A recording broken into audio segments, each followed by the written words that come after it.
Octopus Gloves here, and this is the third video in the Kontakt from the ground up tutorial series. And these next few videos are unfortunately going to be a lot of just making sure your setup's right, just things that are going to bite me if I don't cover them now. So to resize Kontakt, let's say Kontakt is like outrageously huge on your screen. They have these little slashes down here. Click and drag that, and it'll move around. So you can adjust your size like that. Also, if you drag it out so it's too big and you can't get to those little dot things right there, you can go to Option, Reset Size, and bang, size just got reset. So that's the way out of that one if you get stuck there. If you get reset size if you get your options tab off the screen, well, I don't know what to tell you. I don't think you can really. I challenge you to try and find a scenario where you can.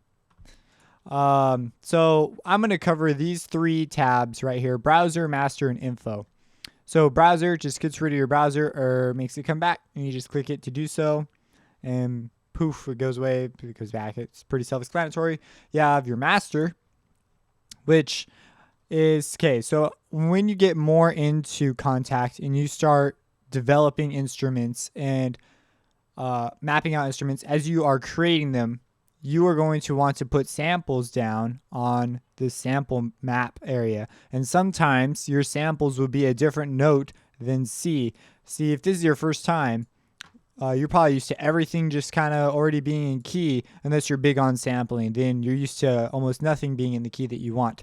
But that is why this reference tone is here. Sometimes you may not have access to that information of what note it is, especially if you did like bad preparation. You can turn it on, you can hear your note, and you can change the note, and you can change the volume of that tone. So you can play it and play your note and hopefully find the note that it actually is, so you can then move on with your life.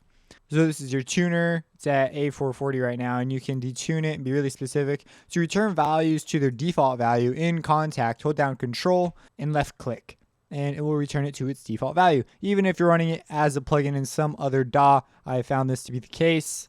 They remain true to their commands. Then you have metronome. So if you're running this standalone, then it'll be in standalone mode. Right now I have it on EXU, which stands for external, I believe. And it's just synced up to my FL Studios. So if I move it around, it changes too. But if I turn it off, I can tap out a tempo, go really fast, see how fast you can get your tempo. Or you can simply click and drag to change the tempo.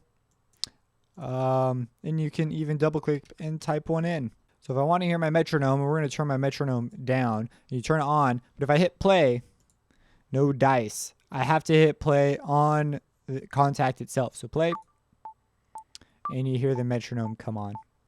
So that's what that is. That's what that jazz is all about. I believe this starts it back at the beginning.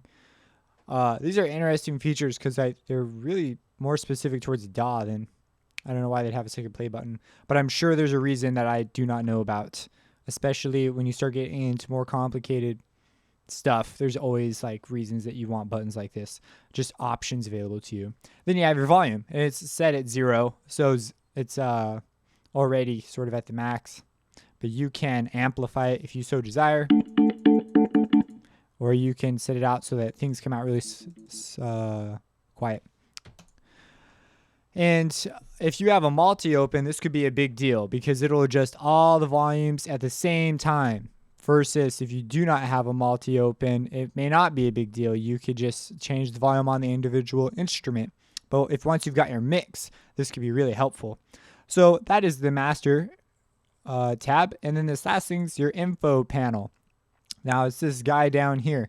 This may be a screensaver or not, but this is really nice because you can hover over things even in developer libraries if they've gone this far. And you can hover over it and you can see down here what knobs and buttons do. It's really nifty. So that's important to know about. If you have any questions about this, drop them in the comments, and have a blessed day.